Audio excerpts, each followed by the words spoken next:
Ku main judi. Oh, salah. Sorry tuh. Iya, Lebagong yang mendengar saya bernyanyi itu pun mulai menggerutu. Karena selain suara saya jelek, tapi juga karena dikiranya saya bermain kakek gacor. Namun sebelum Lebagong kemarahannya meningkat dan pancinya melayang ke kepala saya segera memberikan penjelasan. Bahwa yang saya pertaruhkan bukanlah uang, tapi kehidupan saya ke depannya. Karena menurut saya, hidup adalah perjudian. Di mana kita mengambil satu keputusan tanpa tahu apa yang akan terjadi selanjutnya. Pertimbangan sebaik dan sematang apapun tentu tidak menjamin semuanya akan berjalan mulus di kemudian hari. Sama seperti kisahnya Liza Drake, atau karena lidah Jawa saya susah menyebutkannya jadi kita panggil aja Mbak Lisa. Mbak Lisa ini adalah contoh yang sukses dalam pertaruhan hidupnya. Satu keputusan yang dia ambil dapat membuatnya bisa tinggal di apartemen mewah di pinggir pantai, hidup serba mewah dan glamor, dan juga memiliki jabatan tinggi di perusahaannya. Namun, pada setiap kesuksesan dan keberhasilan, ada harga yang harus dibayar. Jadi, begini ceritanya.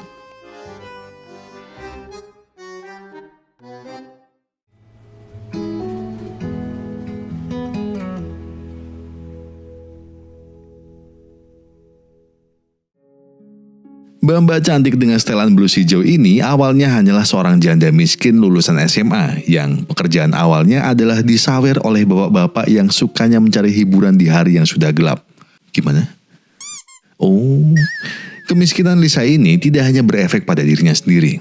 Ia juga ikut merepotkan saudaranya yang bernama Andy. Lisa dan ibunya yang bernama Jackie, atau selanjutnya akan kita panggil ibu ya, mereka tinggal di sebuah garasi milik Andy yang cukup sempit, dengan biaya sewa yang tinggi bagi Lisa. Sehingga ia harus berhutang kepada Andy. Karena itulah Andy tersulut emosinya, karena Lisa menjanjikan uang sewa akan dibayar setelah terlambat 1 minggu. Namun hingga 2 bulan, hutang sewa ini tak kunjung dibayar oleh Lisa. Pertengkaran hebat terjadi antara keduanya, dan akhirnya Lisa pun memutuskan untuk pergi dari garasi milik Andy itu, dan kemudian mencari sebuah kontrakan kecil, yang kondisinya sangat tidak oke untuk tinggal dengan anaknya Phoebe. Phoebe ini tadi pagi baru aja dijemput oleh ibunya, dikarenakan membakar hutan sekolah. Kenakalan Phoebe ini membuatnya hampir dikeluarkan dari sekolahnya. Namun karena kecerdikan dan negosiasi yang dilakukan oleh Lisa, akhirnya Phoebe hanya diskors 3 hari. Kayaknya lebih Pak, kalau bakar hutan harusnya masuk ranah hukum ini. Daerah ini biasa disebut Blok D, tempat tinggal bagi banyak keluarga yang ya sepertinya lebih mirip dengan kosan kamar mandi dalam yang kalau di daerah saya harganya 450.000 per bulan. Ya itu pun waiting listnya sampai saya lulus S2. Selain sempit, lingkungan ini juga aneh. Ya sepertinya gak perlu saya ceritain keanehannya jika di hari pertama mau pindah udah disambut dengan mas-mas yang mengeluarkan jurus tolak angin seperti ini. Seberat apapun masalah Lisa seakan hilang begitu saja karena kehangatan mereka malam ini. Namun kembali lagi, mereka harus diingatkan bahwa Blok D ini bukanlah daerah yang layak untuk ditinggali.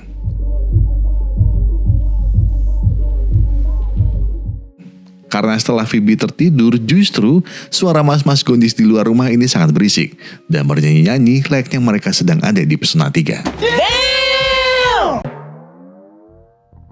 Pada suatu malam, Lisa datang ke tempat kerjanya dengan marah-marah. Karena selama di perjalanan, dia harus bertengkar dengan mantan suaminya. Karena ia memaksa Lisa mengantarkan Phoebe ke rumahnya. Lisa yang seakan sudah tidak peduli ke mantan suaminya pun akhirnya tetap memilih berganti kostum.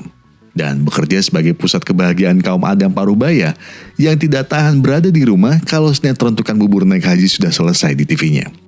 Pada malam itu pun, Lisa melihat mas-mas di ujung sana yang nampaknya sedang emosi dengan kondisi hidupnya. Akhirnya Lisa pun mendatanginya dan langsung meminum segelas teh rosella yang tersaji di atas meja. Laki-laki yang sedang diterpa masalah ini bernama Pete Brenner, atau kita panggil saja Bren. Saking pusingnya, sebenarnya Bren menolak dilayani oleh Lisa. Tapi ia hanya butuh teman curhat tentang masalah hidupnya. Tapi yang justru membuat saya bingung adalah, mana ada orang pusing tapi menawarkan kerjaan dengan gaji $100.000 atau setara 1,6 miliar rupiah. Ya tentu saja, manusia mana yang tiba-tiba percaya saat baru pertama ketemu sudah ditawarin kerja dengan gaji selangit. Tapi Brand meyakinkan dengan, If I'm lying, you can kiss me anywhere you want on this perfect body. Pagi harinya, Lisa yang memang sudah dalam kondisi kacau akhirnya mencoba menghubungi Brand melalui telepon. Namun Brand sedang tidak dalam situasi yang baik-baik saja. Dan akhirnya mengabaikan telepon dari mbak-mbak yang pada kontak HP-nya dinamai seperti ini. Iya, namanya juga orang lagi butuh duit. Pasti segala cara dilakukan. Begitupun dengan Lisa ini. Dia nekat datang ke kantor Brand tanpa memberi kabar pada Brand. Brand bekerja di sebuah perusahaan bernama Zena. Zena adalah perusahaan farmasi yang memiliki obat pereda nyeri kanker dengan nama Lonaven. Perusahaan yang sedang diambang kebangkrutan ini sedang melakukan meeting bersama Dr. Jack sebagai CEO dari Zena. Kemudian Eric sebagai direktur utama dan Larkin sebagai wakil direktur pemasaran. Mereka berniat menjual sahamnya secara publik dengan tujuan mencari dana agar perusahaan dapat tertahan dari kebangkrutan. Namun, doesn't matter if that thing squirts liquid Jesus. Nobody's prescribing it. Datangnya Lisa ke kantor ini tentu membuat Brand heran. Kenapa bisa-bisanya Lisa tahu kantor Brand? Padahal dalam kartu nama Brand tidak ada alamat kantornya. Lisa pun langsung ditarik menuju ruangan Brand dan kemudian dimintai CV-nya. Brand yang melihat ini mulai terlihat pusing. Ya, karena SMA aja nggak lulus. Gimana dia mau jualan obat-obatan yang targetnya adalah dokter-dokter? Brand yang sudah terlanjur malu karena sudah menaruhkan pekerjaan semalam dan juga sudah putus asa, akhirnya meminta file Word dari CV Lisa dan kemudian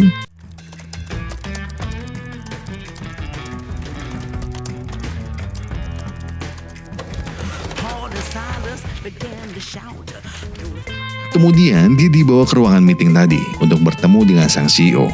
Dia langsung mencoba akrab dan hanya dengan sedikit baca profil dari Dr. Jack, ia langsung tahu dan berpura-pura menjadi fans berat dari Dr. Jack. Dan Dr. Jack langsung menerima Lisa bekerja tanpa membaca CV-nya. Entah dia terkesan dengan kemampuan komunikasi Lisa atau ya hanya karena Lisa aja. Ya, ngerti kan maksud saya. Nah, sepertinya inilah yang akan menjadi masalah Lisa selanjutnya.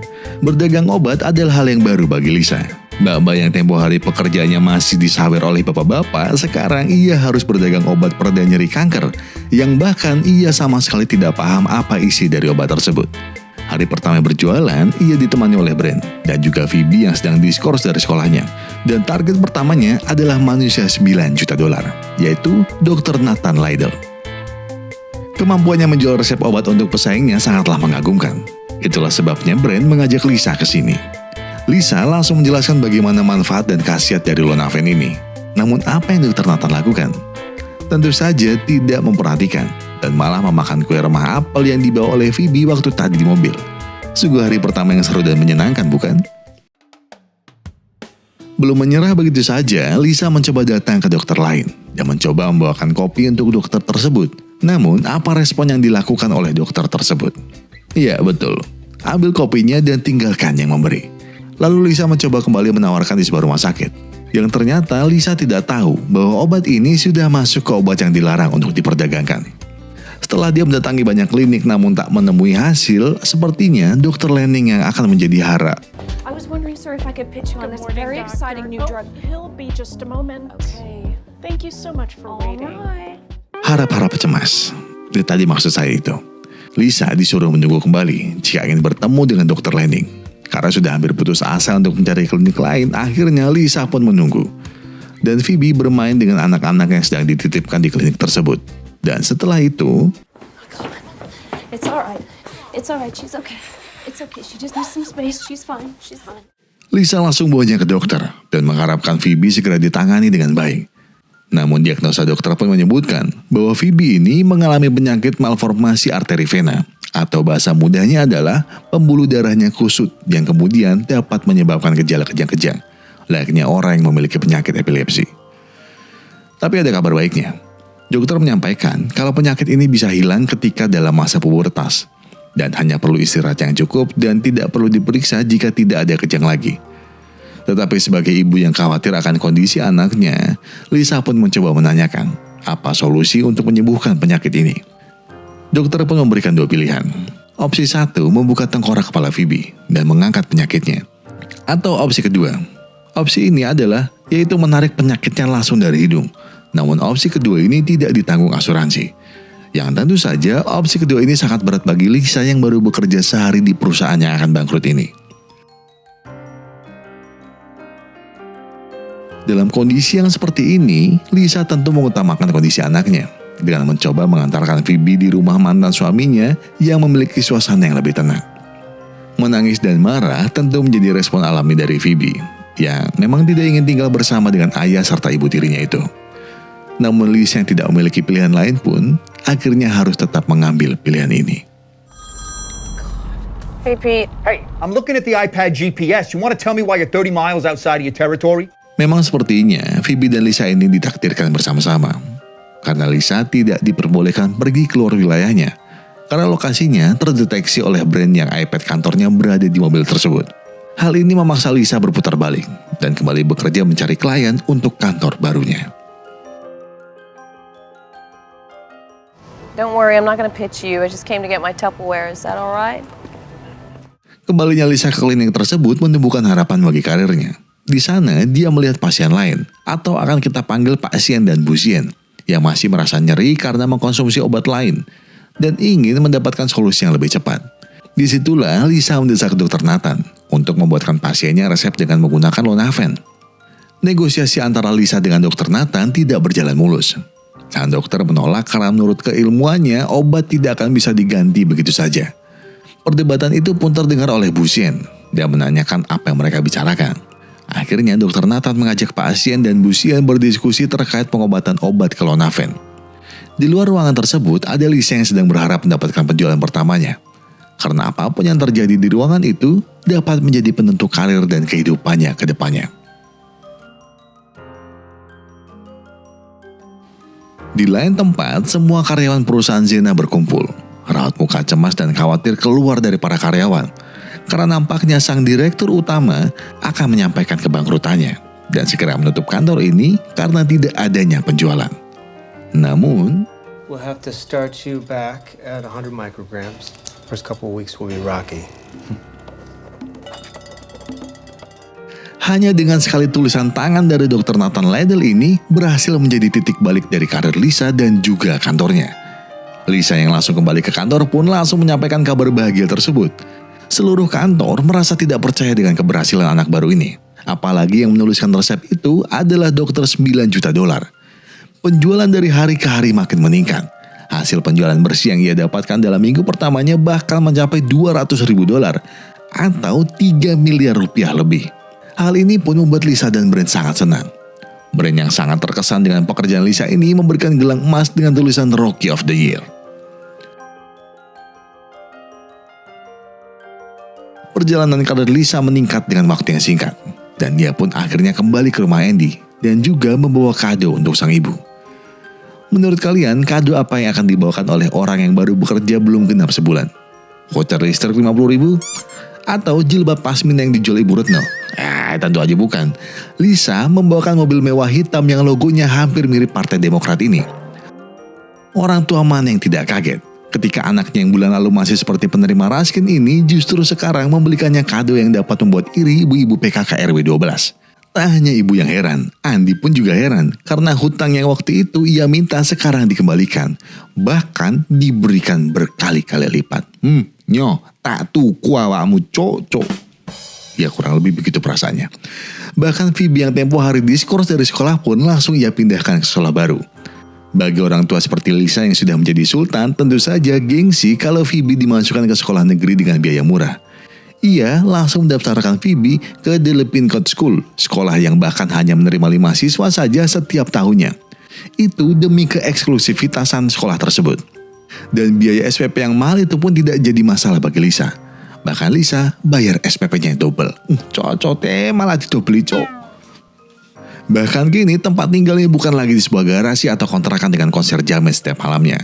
Tempat tinggal baru Lisa saat ini adalah sebuah apartemen yang sangat mewah dengan view tepi pantai. Dan dengan uang sebanyak itu, tentu saja kehidupan Lisa sudah berubah 180 derajat dibanding sebelumnya. Karir Lisa langsung melonjak dengan signifikan. Lisa dan Brand sangat total dalam membangun perusahaan ini. Layaknya Rashford dan Martial yang membangun gol serangan untuk mencetak gol. Loh, matamu orang cuk, Martial cedera terus.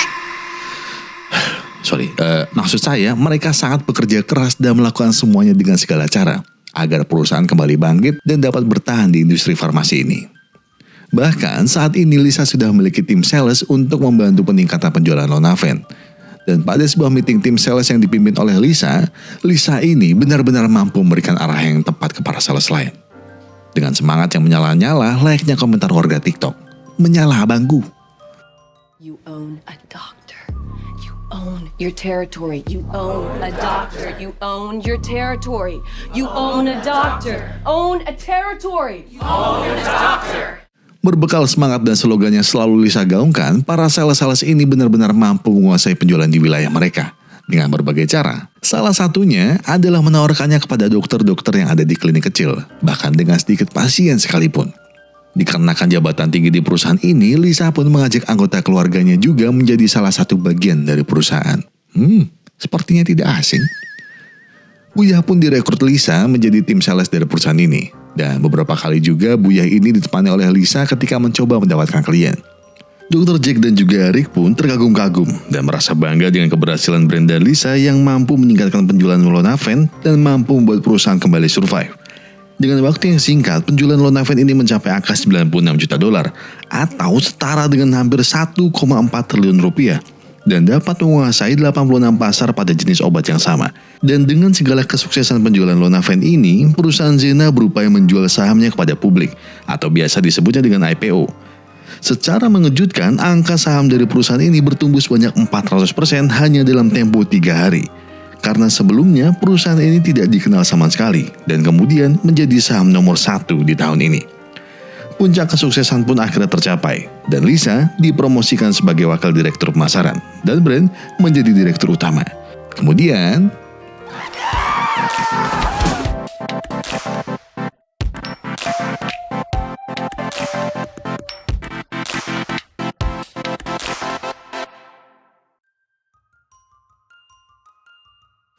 namun bukannya tanpa halangan. Pada saat meeting sebelum perusahaan Zena menjual sahamnya kepada publik, Larkin secara tiba-tiba membuka sebuah kedok masa lalu dari Lisa. Bahkan Larkin sudah membawa semua bukti dan foto-foto masa lalu Lisa yang bekerja di dunia malam dan segera diserahkan kepada Dr. Jack agar segera memecat dan menghentikan kebohongan dan kepalsuan yang dilakukan oleh Lisa. Tak hanya itu, Larkin bahkan langsung menuduh pertemuan antara Brand dan Lisa berawal karena mereka berdua sedang dalam kondisi setengah sadar. Raut muka Lisa dan Brand nampak mulai panik karena kelakuan Larkin. Karir mereka yang hampir mencapai puncaknya harus runtuh seketika karena rasa iri dan tidak senang dari Larkin. Terutama untuk seorang Lisa, yang langsung teringat tempo hari penyakit dari Phoebe ini kambuh lagi. Phoebe kejang-kejang lagi ketika dia sedang melakukan ekstrakurikuler tari Bali. Dan setelah dicek ke dokter, bengkak yang ada di otaknya bertumbuh semakin besar. Dan harus segera dilakukan operasi, paling maksimal dalam tempo 2 minggu. Di tengah kepanikan dan rasa takut yang menghantui pikiran dari Lisa, Dr. Jack pun marah. Tapi kemarahan tersebut bukan kepada Lisa ataupun Brand, tapi justru hal yang cukup melegakan bagi Lisa dan juga Brand. Ya, setidaknya sampai ketika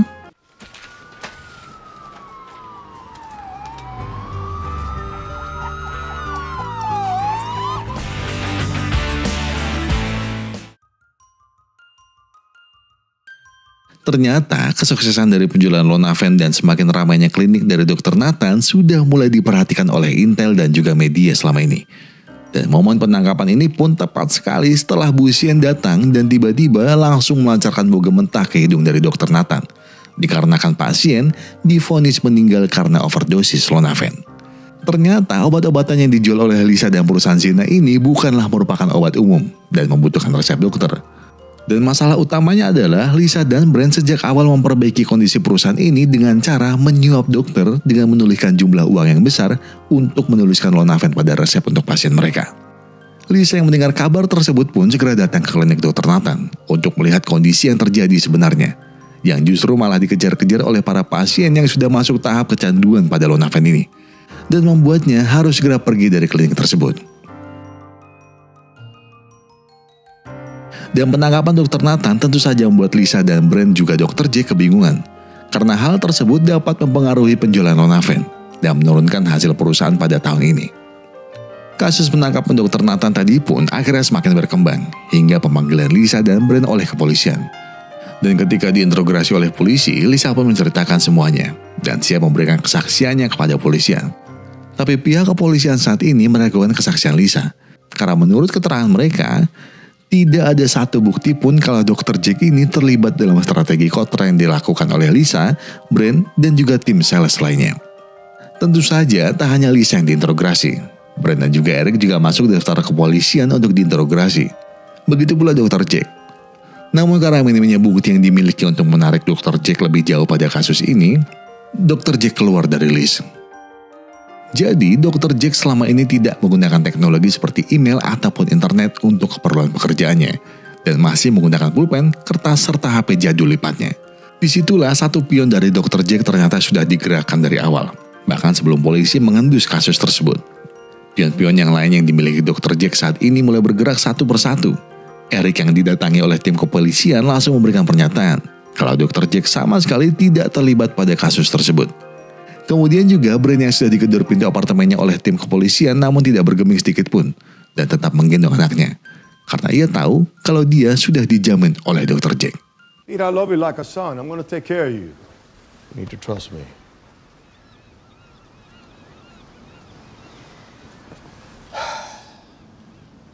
If I testify that you knew nothing. Badai masalah yang mendatangi Lisa kian berat dari hari ke hari. Lisa sudah tidak tahu lagi apa yang harus ia lakukan untuk menyelamatkan semuanya. Dan ketika ia merenungi nasibnya,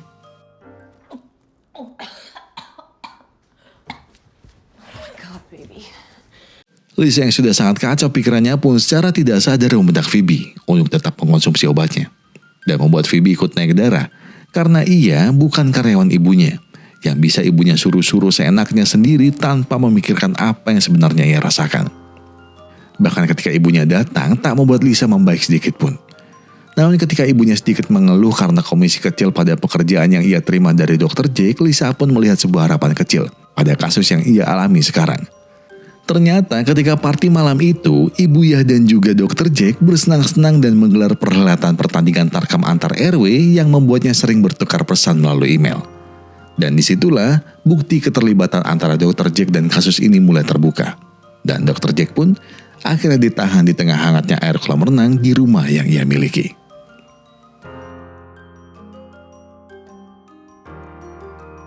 Pada hari persidangan, Lisa, Brent, Eric, dan Dr. Nathan pun dan juga Dr. Jack hadir untuk diberikan vonis hukuman sesuai tindakan masing-masing pada kasus ini. 40 months, 16 months, 36 months, 66 months, 1 year and 3 months. Putusan Lisa sendiri menjadi hukuman yang paling ringan dibandingkan yang lainnya. Karena ia juga menyesali semua tingkah laku dan juga kebohongan pada CV-nya, serta mengakui segala keterlibatannya pada kasus ini. Lisa pada awalnya hanya mengikuti apa yang Brent ajarkan, dan Lisa mengikuti arahan dari atasan tersebut. Tapi tetap saja, penyesalan hanyalah penyesalan. Lisa pun akhirnya sudah selesai menjalani hukuman yang ditentukan, dan harus kembali menjalani hidup normal setelah kejadian ini. Ia pun kembali bersama beberapa tim sales yang ketika di sana. Ia bersama Phoebe dan ibunya menjalankan produk skincare yang dibuat oleh ibunya dan mencoba melupakan apa yang sudah ia lalui sebelumnya. Namun, I have those dreams that aren't really dreams. Where I'm running the company, I've pulled us back from the crooked shit, and people look at me like I'm somebody, and it feels so good that it scares me.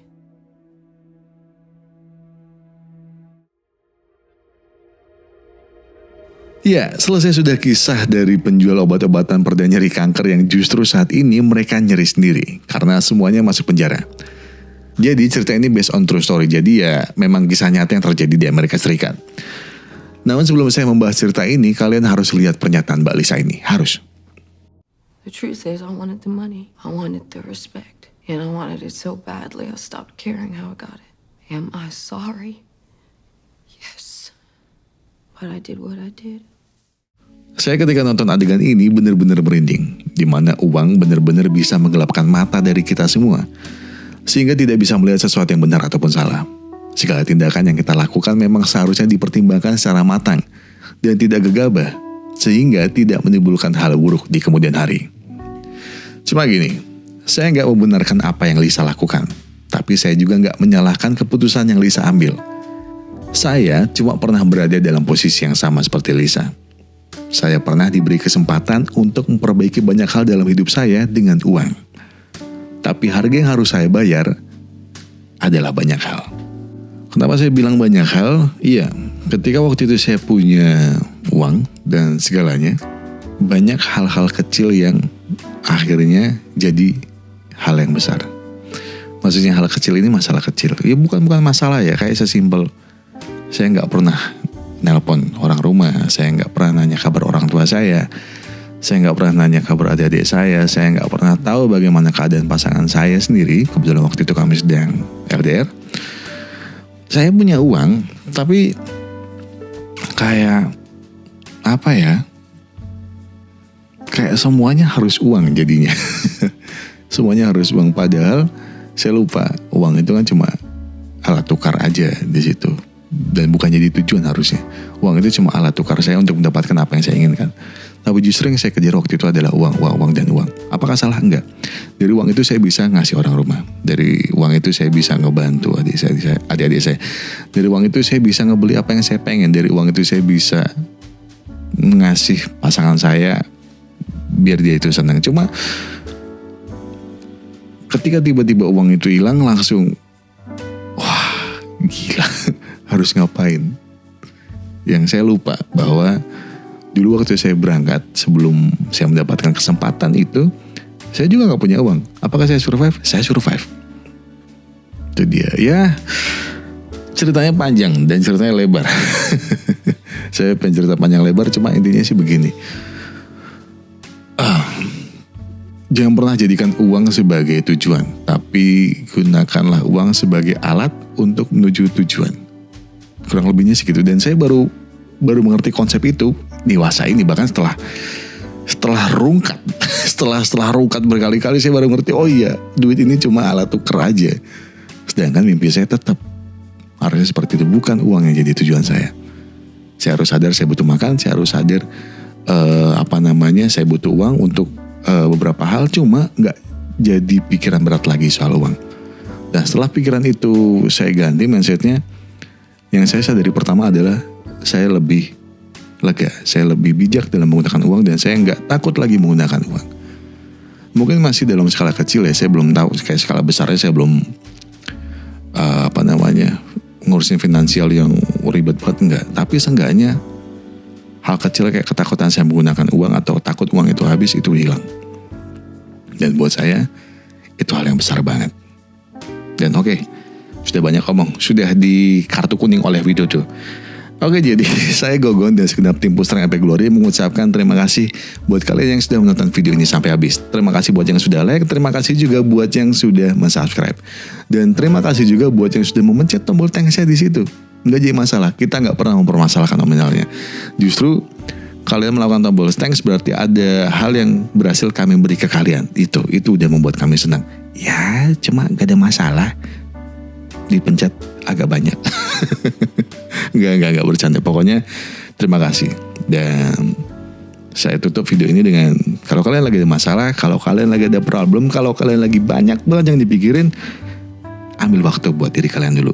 Duduk sebentar, tarik nafas, buang, tenggak kopinya, ambil koreknya, dan sebatin aja dulu.